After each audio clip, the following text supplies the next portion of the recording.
Hello, grade 9. Here we are at lesson number 5, polyatomic ions and metallic bonds. This is the last bit about bonding and compounds we're talking about. Next lesson we're going to talk about actual full chemical reactions. So here we go. Here's your tip for today. You're going to need space to do a little bit of information here about polyatomic ions. They're going to copy in a table of the 6 ions you need to know for this course, and a little more information about ions down here. Metallic bonds is one drawing to draw and some information, and then a virtual lab, which you can choose to start on your notebook there, and you probably need more space to finish it. You can also do it in the document that we're going to post, so it's up to you how you choose to do that. But you need to have a lot of space for polyatomic ions and at least have a page for metallic ions. If you want to leave this kind of flex space for now, you're welcome to do so. Okay, so far I've already talked about ionic bonds and covalent bonds. We talked about the ionic compounds formed by ionic bonds and molecular compounds formed by covalent bonds. But how electronegativity dictates whether the electrons are going to be shared or given and taken. There are some other more complex types of bonding. We're going to go through both of them today, and those would be polyatomic ions and metallic ions. So we're going to start with polyatomic ions. So polyatomic ions is a mix of covalent and ionic bonding. Basically, it's an ion that is formed through covalent bonds. So it's a group of covalently bonded atoms, as few as 2 and up to 5 or so, or even more, atoms that are all going to be nonmetals, a covalent group, but they make a charge. They have a charge that makes them act like an ion. So it's a polyatomic ion. So why is it called a polyatomic ion? Based on that definition, can you figure out the clues here? Poly and atomic. Well, poly means many, so we have many and atomic atoms. So we have many atoms making up this ion. Most ions are made of just a single atom that either has extra or is lacking electrons. A polyatomic ion is made of many different atoms together which have extra or lacking electrons, depending if they're positively or negatively charged. There's a whole bunch of polyatomic ions that exist. We have decided on 6 of them you need to know for grade 9, only 6. In the future, when you take more advanced chemistry, you would be expected to know a few of them, a little bit more than these 6, but also have available to you reference tables full of lists of polyatomic ions. The most common ones, though, are like the most common first 20 elements, ones that's really handy to just have memorized so that you don't have to worry about thinking about them. They're just always there. So this is the table you need to copy down, and this is all the polyatomic ions you need to know. So there's only 6 of them, and there are way more in real life, like 40 or 50 polyatomic ions, something like that exist. So these are the ones we have chosen that are ones you need to know for grade 9. So for each one, we have the actual name, and you'll need to learn the names, the formula, the structural diagram, and the Lewis structures. I put both of these so you can see the difference between them. Okay? So a lot of the time what's happening is the negative and positive charges come from lack of electrons or extra electrons, just like they do with the regular ions. So if you look here at ammonium, it's our only positively charged polyatomic ion you're going to learn, NH4+. We know that sodium, nitrogen normally forms 3 bonds. So if it has an extra hydrogen, that's going to be an extra proton, which means it's positively charged. So here's the little structure. We have bonds here, and it's extra positive because this nitrogen has an extra hydrogen, so a positive charge overall. In a nitrate, NO3-, we have nitrogen with a double bond to 1 oxygen, and then 2 single bonds to 2 oxygen. So notice here the positive ion, a positive charge on the nitrogen, because there's an extra electron here, the extra bond, and then we have a negative charge on the 2 oxygens. So that means that we're going to end up having an overall net charge of -1. Even though we have negative and a positive, that adds up to a single negative. And here's what looks like a Lewis diagram. I have my 2 valence electrons here plus 2 in the bond. I have 3 pairs here, so 6 plus a single bond. I have 6 and a bond. Nitrogen is 2, 4, 6, 8 here. And my overall charge is negative. Hydroxide is a very simple and very common one, OH-. So I just, my OH mass looks like this. You can write it either way. And then I have my oxygen here. I have 2, 4, 6 valence electrons plus the ones I'm sharing here with my hydroxide. Those are my hydrogen, and that gives me a negative charge overall. So -1 overall charge. Sulfate, SO4 2 minus. We have single sulfur in the middle, 2 double bonded oxygens to that sulfur, and then 2 single bonded oxygens, so the negative on each side. And then here's my Lewis dot diagram here where I have the double bonds. Those are completely stable oxygens, and stable oxygens here, but they have a negative charge because they have extra electrons. So I have -2 overall. Now you're not going to fully understand why these are stable the way they are, and I don't expect you to in grade 9.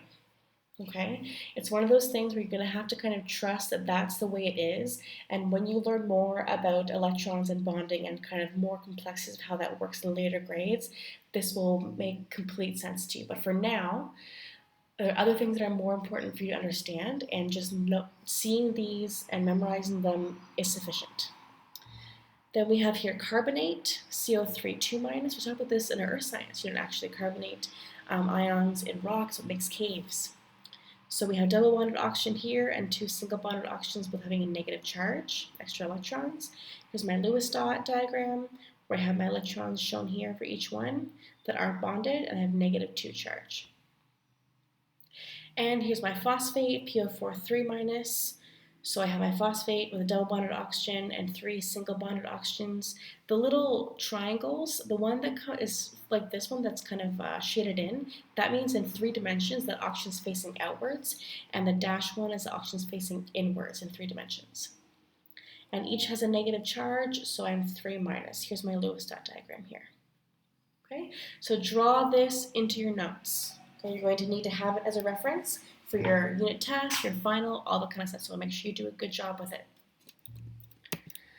Okay, so when we make a compound with a polyatomic ion, it works really very much the same as with any ionic compound. So what you need to do to make it balance out, you need to make sure the charges balance out. So here I have potassium nitrate. I have my nitrate here, and potassium nitrate is 1 minus, potassium is 1 plus. That cancels out. It's balanced, we're done. That's a complete ionic compound using a polyatomic ion.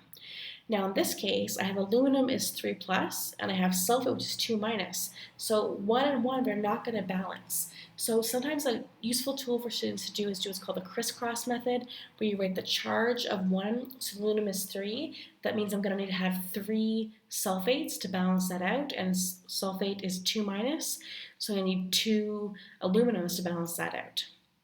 If I double check this, 2 times 3 plus gives 6 plus, 3 times 2 minus gives 6 minus, so everything here is equal. Now, you don't have to do the crisscross method to figure this out. It's very logical. As long as the positive charges equal the negative charges, then you've made the correct compound for ionic compounds. But if this helps you, go for it. Okay? Notice how here the polyatomic ion is in brackets. So this little 3 here is for every part of the SO4. You can't separate it. It's a complete ion by itself. Okay, so it's really important for polyatomic ions, you always put the entire ion in brackets if you're adding more than one of them. Okay, so same thing here. I have NH4 plus, my ammonium. I have sulfate, NH4 2 minus.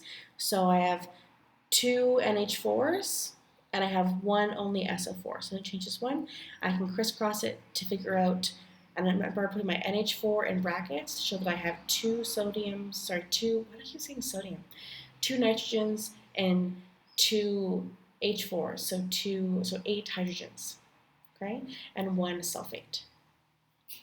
The naming of them is pretty easy. You just need to know the name of the positively charged ion, which could be a polyatomic ion like ammonium, and then you name the name of the negatively charged one, which could be, in this case, sulfate for both these ones, and just refer to your table.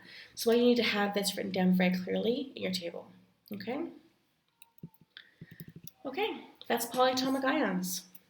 The next thing are metallic bonds. So this is the diagram I want you to draw. You could also draw this one you prefer. Either one is fine, but draw the atoms with the free electrons floating around. So it's important you draw those. Okay, so metallic bonds are those formed between metal atoms. Surprise, surprise. And metals have really low electronegativities.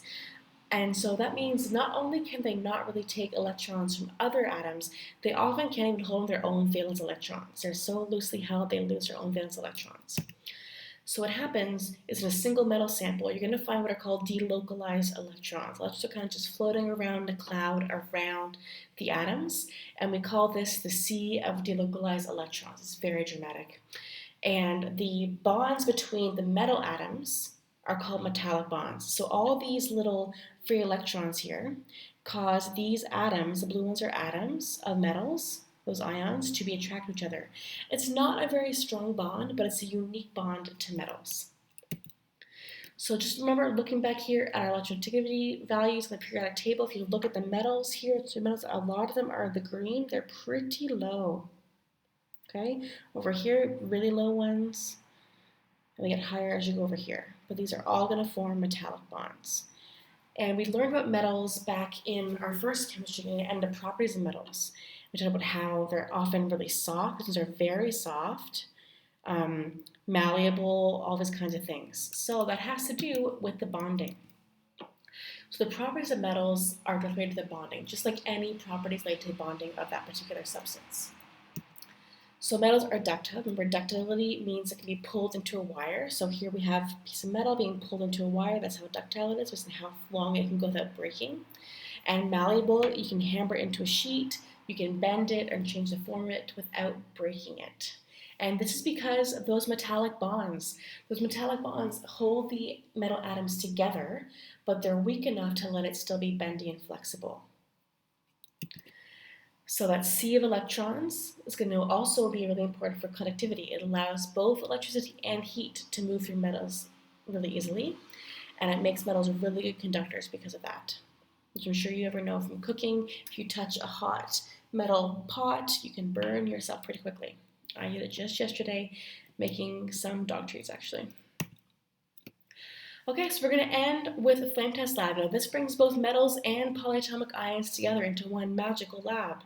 So what you have here is you're going to go with the simulation. I'll show you the website in a second. You have all these different compounds, and what it's simulating is that on this little rod, you have a different substance. So these are the different substances that you will dip into and then burn the flame, and the color of the flame tells you properties of that particular compound. Now, Mr. Byatt and I want to do this with you guys in the lab to have you work on Bunsen burner skills, and we will do it next year, and make sure you get those Bunsen burner skills you need for chemistry. But for now, we're still going to work on that information. So we're going to fill out this table. We're going to name the compound using the rules we just learned and practicing those skills, and say which elements are there, and then what color is the flame. If you see the same color more than once, then make a note of that. There are also 9 analysis questions. So here is the lab sheet. You can fill this out either in the sheet here or in your notebook. There's 2 questions about procedures and safety, and then we have a table to fill out, and then 6 more questions to answer. So you submit this as well as your notes from today, and the actual lab itself is right here. So you're going to click different substances, and it's just changing which substance is on the probe here. So this one is going to be sodium nitrate, and here's the atom, and then I click a different one, it changes which one is in the flame. And I can see how that changes the color of the flame. Okay, here's the spectrum, and here's your atom.